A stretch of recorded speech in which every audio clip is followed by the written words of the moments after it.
So what I want to talk about in this video is how consistency enables you to make progress, how you truly make progress long term. Here's the thing. Most of us aren't professional athletes. We definitely aren't professional bodybuilders or powerlifters or whatever, okay? So our fitness, our strength training, our conditioning, our nutrition habits, all these kinds of things need to be holistically fit into our day-to-day lives. So our work, our family, our travel, all these kinds of things that we do day to day, right? When you go into the training session with the intent to just completely demolish yourself every single time,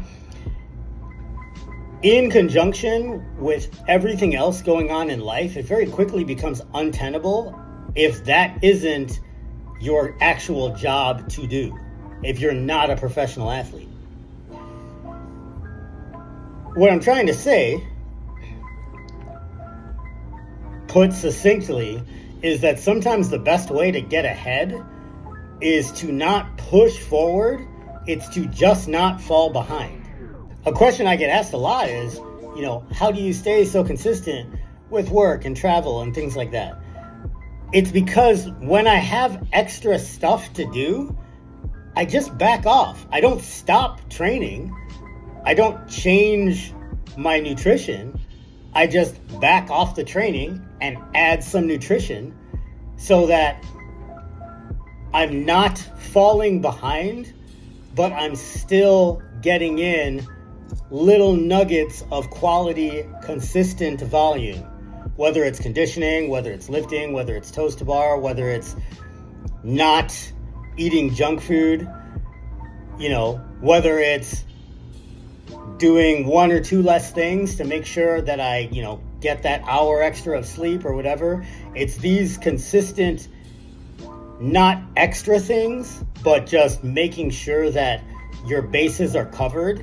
It's doing that consistently that is really the key to making long-term progress in anything, whether you're talking about work, relationships, money, school, but especially anything to do with biology.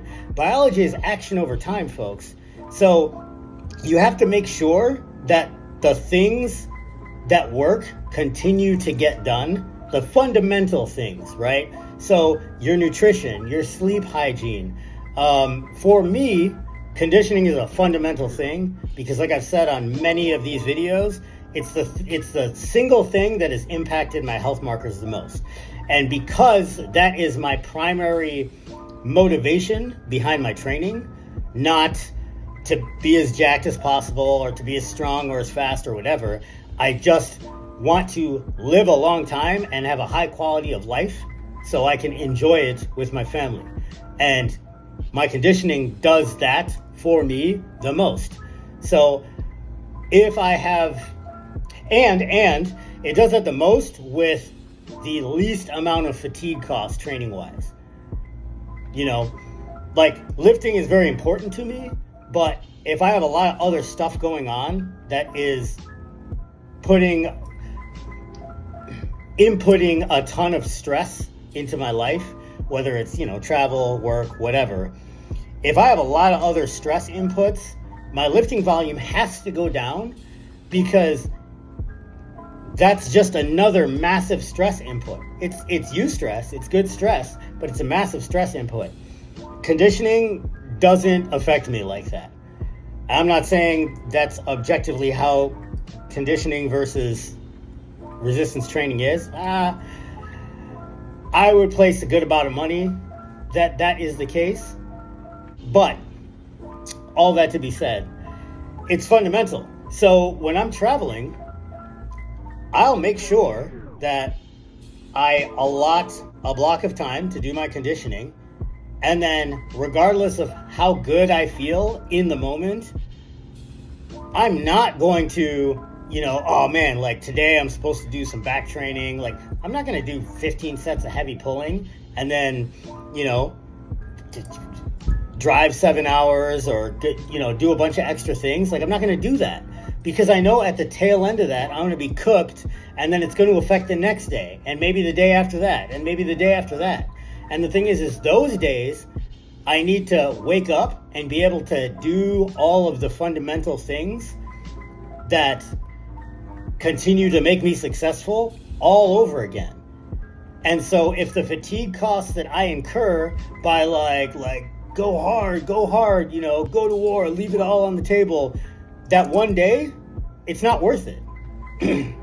This is why the whole stimulus to fatigue ratio discussion makes exercise, it makes all the questions that a lot of people ask when it comes to fitness related things, it makes it so simple, because you just got to ask yourself, okay, I want to do this thing at this intensity or this amount or whatever.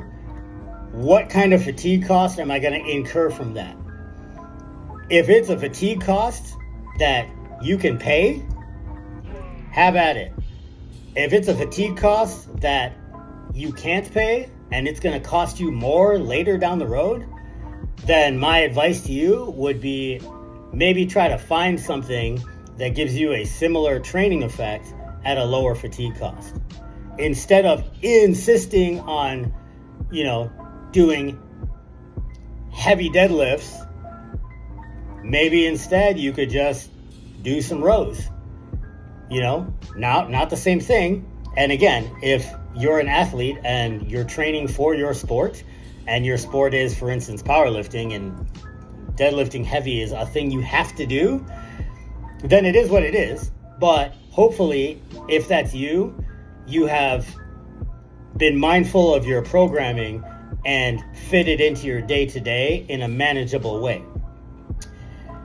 But if that's not you, and you're just the casual gym goer, then figure out what your minimum effective volume, minimum effective dose, minimum fundamental things are. Make sure you do those. And then if you have an abundance of external stresses, don't insist on having to go hard that day. There is no shame in backing off. Because ultimately, weeks, months, years down the road, you're going to have way, way better results from stringing together several dozen or several hundred successful training sessions, meaningful training sessions without incurring injury or any additional fatigue than you would by, forcing that PR the one day and then forcing another PR the next day and then forcing until you get shut down by injury or, whatever. And that's the last thing I want to leave you with, folks. Particularly my younger folks that are listening to me.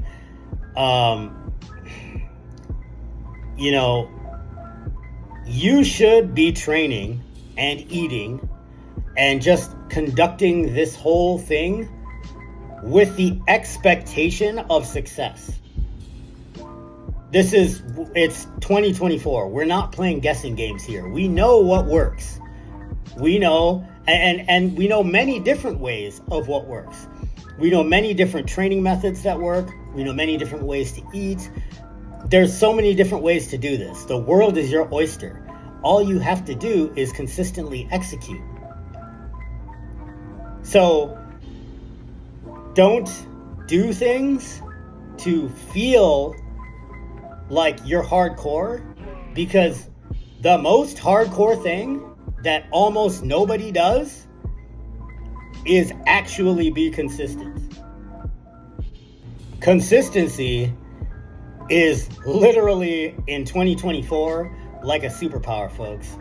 But it's a superpower that literally anyone can have. You just have to train yourself to do it. Stay in the fight.